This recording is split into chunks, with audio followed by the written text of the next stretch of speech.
Hey Trek Gang, what's going on in this week's episode of the Boeville in Newtown? Well, it's right over here. Stand by and we'll get into what's happening this week.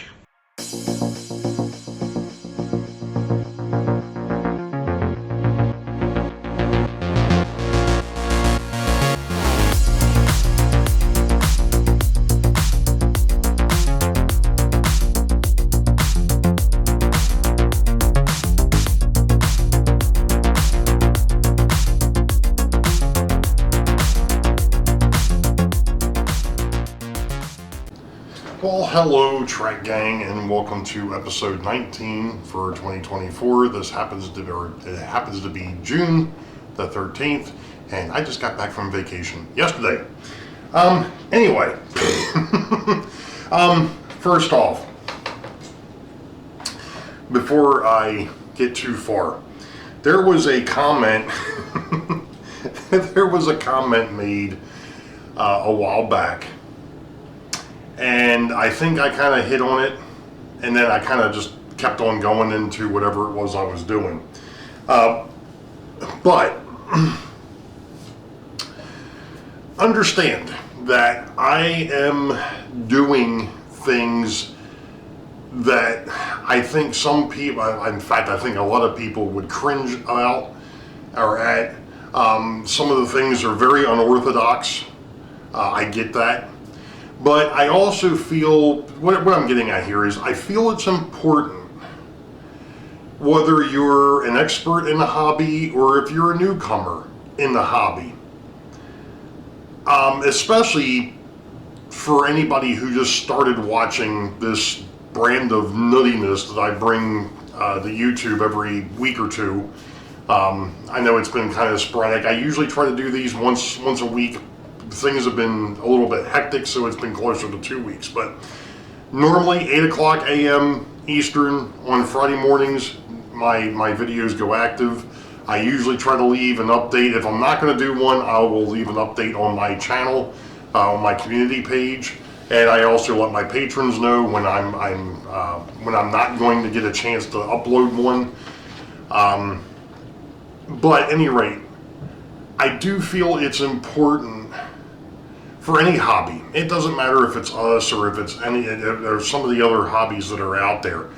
I think it's important for folks to understand that, especially with us, when you see a finished product or a semi-finished product, it took an awful lot of work to get there, number one. And there were issues along the way.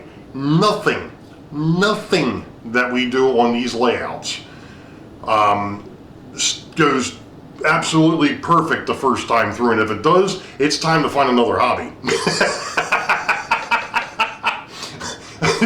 It's like you need to go play the lottery at that point. I'm just saying. No, but in all seriousness, I do think it's important to show that it's okay to make mistakes. It's okay to try something different, and if it doesn't work out, you throw it in the trash and you start over. And a lot of the things that I do, especially since I do use a lot of foam core, cardboard, foam core, cheap materials. Like I said, one of the things that this layout is based off of is repurpose, reuse, recycle. If I can repurpose it and reuse it, I will. Which is basically recycling. I mean, the better part of this layout, or at least even the bench work, was recycled from the 13 foot by 11 foot layout that I had previously. I think there's one brand new piece of plywood underneath. I think there's a couple extra 2x4s that I didn't have that are there now. And of course the backdrop itself. That was all brand new wood as well. At least the face, that was underlayment. Cheaper than going out and buying masonite, trust me. In fact, it was like a third of the cost of what masonite is. Granted, masonite is a lot smoother and so on and so forth. I get it. This is underlayment. This was extremely smooth, and it did paint well. I did make the caveat mentioned before, but I will mention it again, and that is the fact that if you do paint this, you're probably better off getting a paint and primer in one or getting a primer. I think, because at least with what I've got here, for whatever reason, I did end up with parts of this, when I painted it, it bubbled, it cleaned itself up, but it did bubble a little bit, and I'm wondering if I should have probably gone through and primered it first. Regardless, like I said, I'm going to reiterate this again. I think it's very important to show that it's okay to make mistakes. And trust me, I made a few. And I will continue to make some. In fact, we're going to get over here to the table because I made another goof. I've made mention that I've had an issue over at the dam with the sidewall coming apart. It's not staying connected. And what I did, or what I was thinking about doing, and it's probably already showing up on camera, but that's okay, was taking some of my sheet styrene and cutting it to make it look like block. Now, this was a great idea. The issue was I had to laminate this to get enough thickness because I was afraid that a single sheet wasn't going to do it. So I kind of laminated this together, and if you can look at this, when I bend it, it didn't glue the way it was supposed to. There's gaps in this. I tried to re-glue it, and that didn't work. That was problem number one. Problem number two is when I started to cut this, in fact, this is actually shorter than what it was originally, because as I was cutting it, this was bending. And it snapped. And I'm like, well, that's not going to work, because originally what the plan was to take one of these pieces and take another piece and make an L out of it. Like I said, it didn't work. So I wasted 2 sheets of, or not 2 sheets, but I basically wasted a sheet of styrene doing that. So what I ended up doing, and I probably regret this, but I went on to Amazon because I had been given some points from work, which was great. If anybody from work watches this, you know, yeah, but we can get Amazon gift cards. Well, I went ahead and got myself an Amazon gift card, and then turned around and bought angled Plastruck. Now these here, I think are, I think these are like 2 foot long, but it's 3/8. Okay. So the plan was, and I started messing with this last night, is to make this. Now this is the part for the upper part of the dam. And what it is these uprights are 2/8 or 1/4, and then the indentations go back 1/8 of an inch. I started messing with this last night. And I quickly realized, and it's funny because I just saw this on one of the Facebook pages. Somebody was talking about Zorara side cutters, to which I have a couple pairs. I have one pair that's specific to plastic. This is my plastic pair, and I have another pair of side cutters that is for metal. Now, I'm going to touch on that real quick before I go into what I did here, or what I'm doing here. It is imperative that you have dedicated files and side cutters, and even scissors or whatever, dedicated to metal, and another set dedicated to plastic. The reason being is if you take a file that you've used to file up metal and you go over and start using it on plastic, you will destroy the plastic. Because the metal filings get into the file, and as you're trying to file down whatever it is that you're trying to clean up, it will scratch it, it will destroy the plastic. So it's best to have a set of side cutters and files specifically for metal, and another set for plastic, so that way they don't get mixed up and you don't end up destroying the work that you're doing. So I've already marked up, and I doubt that it's going to show up. Is it going to show up? Yes, it is. Look at that. If I get it close enough, it shows up. See these neat little marks, and you see there's little X's in there. That's the parts that are going to get cut out. So what I did last night is I took my pin vise, and I go into the corner here, and I'm not even sure if it's going to show up, but hey, I'm going in as close as I can to the corner of this, and I'm putting in a hole. Now, those that don't know are probably like, well, why would you want to do that? Well, consider the fact that we want a line to go from point A to point B, and we don't want it to go any further. If you put a hole, the knife cannot go, your X-Acto knife or your X-Acto blade or whatever it is that you're using, can't go past that point or won't go past that point. So what we're doing here is we're just drilling a couple of small holes into each one of these areas here. Alright. I'm not going to do them all because I'm not going to bore you with them. Now, this would be the easy way to go. However, even with this angle stock, if you start cutting into this, it is going to bend the plastic. So we don't want that. So what have I got? Well, a while back, I bought myself a set of scissors from, I think these came from Michael's. So what I'm going to do is I'm going to lay that on the line, and I am going to just cut. And guess what? Because I put that little hole there, it will stop the scissors even from going too far.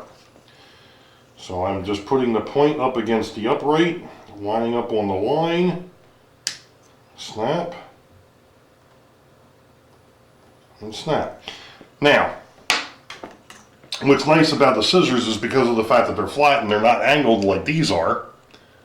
I don't even know if that's showing up, but if you're familiar with side cutters, they're bent.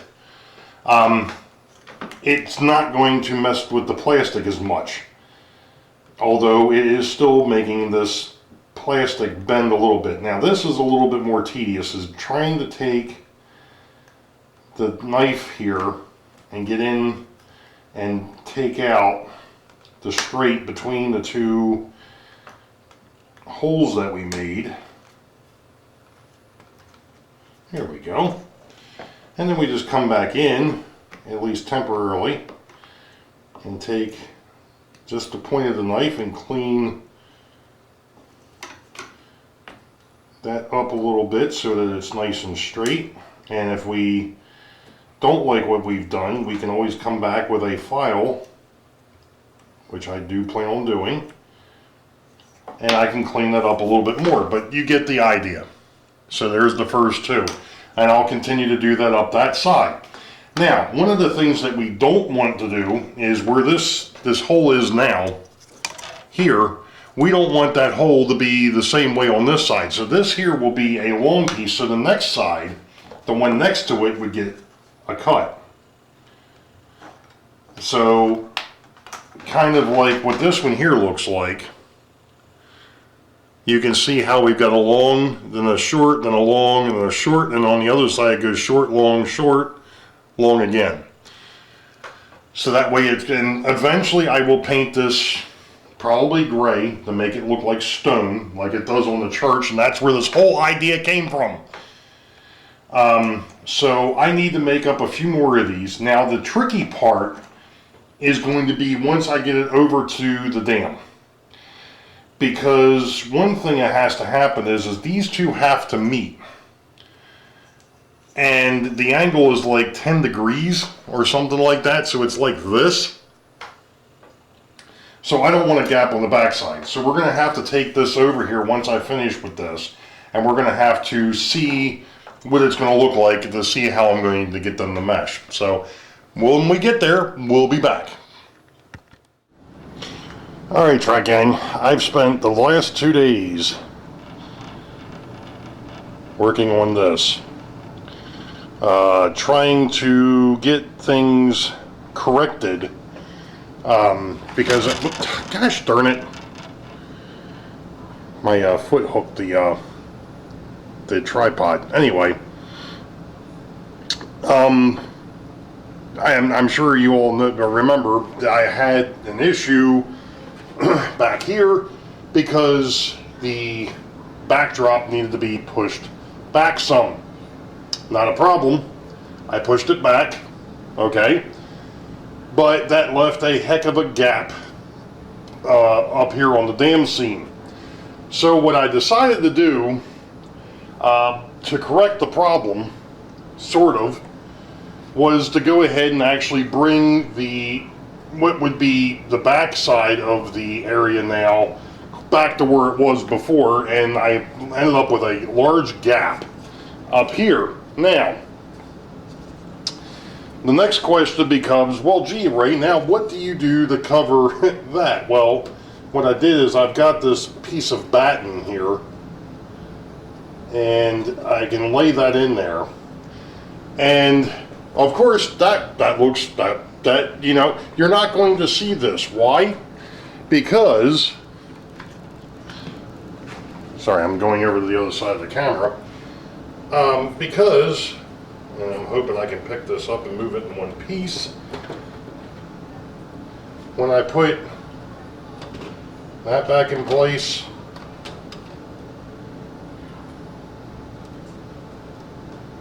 it's got to scoot a little bit. There we go. Once I put that back in place, you don't see it. You're never going to see it. And then you've got the bridges up front for the interurban that sit there.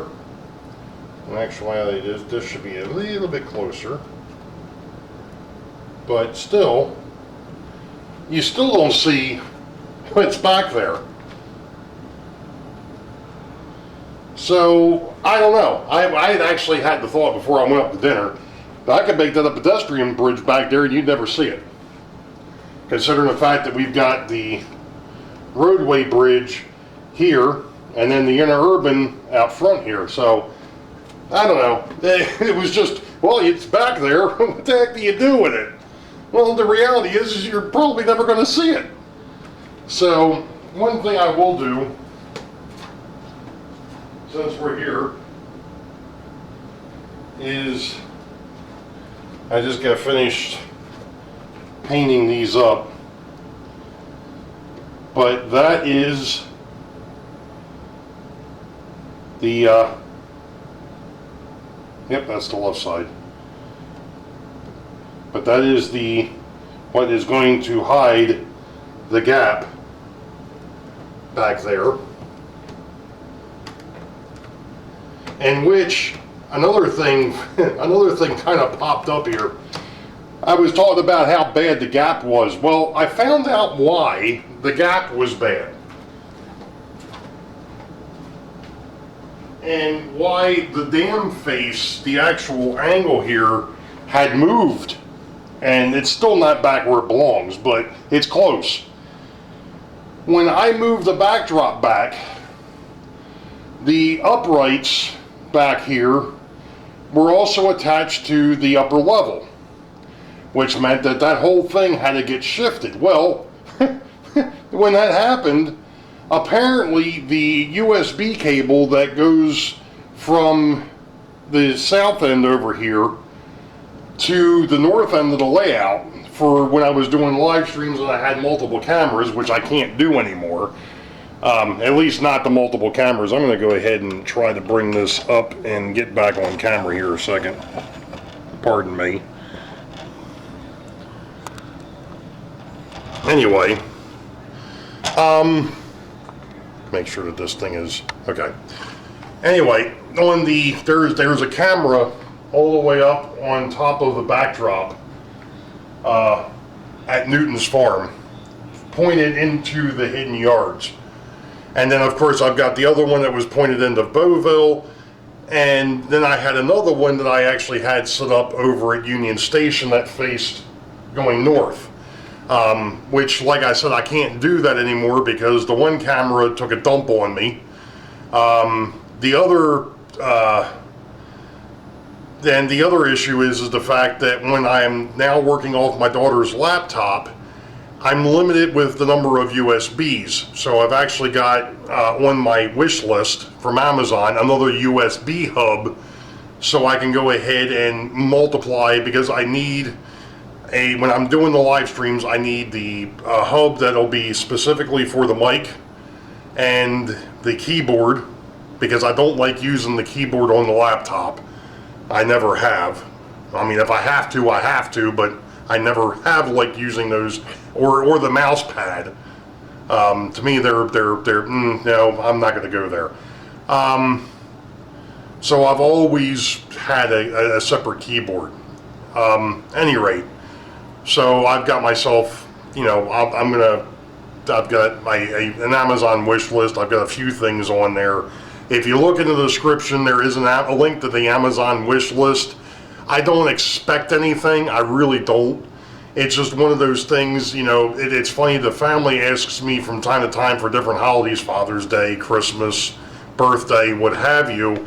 Hey, you know, what do you want for whatever? And I'm like, well, I could really use, well, yeah, I guess I ought to buy that. So they end up either just going ahead and floating me a couple bucks, or I go ahead and or a gift card, and I go out and get what I need. But I kind of figure this way, you know, you all know what's going on. At any rate, so that's another story. So I'm waiting for the paint to finish up on those stone pieces, or those angled pieces. Once that's done, I'm going to go ahead and glue them in place so I can get the bridge back in over here, and then we can start working on the next thing. So we'll be back. Well, folks, there it is. To be honest though, I'm just not sold on the coloration of those pieces that I put in to cover the gaps on either side.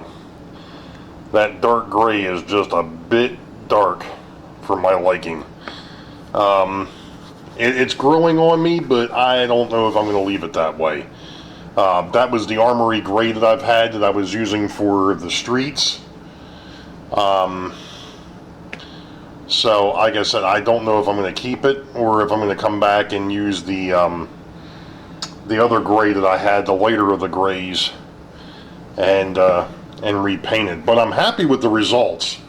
I mean, it definitely covered up the gap. There's no question about that, and that was the biggest issue.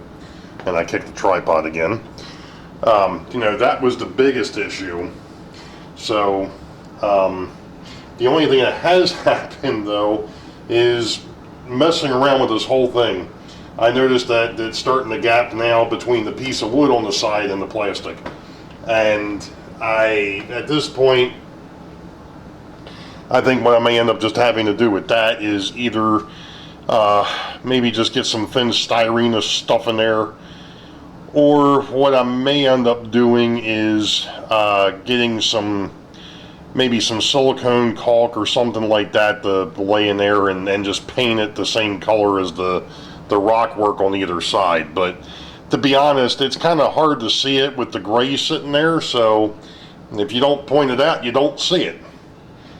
So I think that's basically going to do for over here for now, and we'll be back in a bit. Here it is. I was about to go ahead and hook up the camera to mess with uploading this. Anyway, fun times. I just want to say that I had a very interesting surprise earlier this week, and it has to do with the laptop that I've been borrowing that I will no longer be borrowing. Apparently it has been between my daughter and the wife. Apparently we had gotten an iPad at one point, and my daughter and her boyfriend apparently were talking about the laptop and the iPad and so on and so forth, and basically what it boiled down to is she'd be better off using the iPad because what she's doing is nowhere near as intensive as the stuff that I want to do with, you know, being able to live stream and so on and so forth. So I now have a new laptop. I do have to do a few things in order to make it permanent down here. I'm in the process of pulling a few things together. I want to get a 2 terabyte SSD drive. I've got my eye on one of those, and I'm also in the process of getting a docking station, quote unquote docking station. Something that will take, there's something that'll hook up to the laptop and give me multiple USB inputs, because this here has only got two. And for everything that I'm going to have hooked up to it, if I decide to do live streaming, you know, with the multiple cameras and such, even though that would come from just one port, I still need to have the either the 920 or the 922 on a separate port on the laptop itself. And of course, I've still got that other issue that happens every once in a while, where the update that's on there keeps messing with the cameras, where once you plug them in, it doesn't show the camera, or it won't give you audio. But you know, considering the fact that once I get everything set up, I will have the USB powered USB that feeds over to the layout, that feeds a three-way split, that would feed the three cameras. I'll have to figure out what I'm going to do with a third camera, or do for a third camera over there now, because the camera that I had been using, I'm not sure if I can use that as a webcam or not. I know it's not working as a recording camera, so that is something I still have to look into.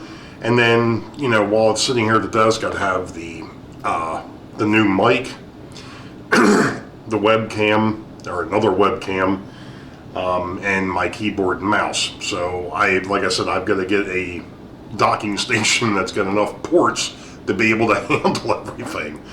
To which I've found they're out there. I also want multiple monitors too, so that way I can keep everything kind of separated. The reason for the 2 terabyte drive, in case somebody wants to know, is so that I can actually take the vlog stuff off of the Windows 10 machine that I've been using, which I had been using for the live streaming up until late last year. That I need to get I want to get the vlog stuff off of there and onto another drive, because that computer is going to get wiped out, and my wife is going to end up with it, and the computer that she's been using I'm going to wipe out, and I'm going to use that over at the dispatcher station, because that one is a little bit older than the other Windows 7 machine that I've got sitting down here that I use as my sandbox. That's where I save. I've got stuff saved that it's not all that important, but it's something. I've got it off to the side, and it's not only that, but it's also hooked up to the 3D printer when I get back around to messing with that. Anyway, you all know the deal. Wait for the highball. Green tracks ahead. We'll catch y'all next time. Be safe. God bless. We will see ya.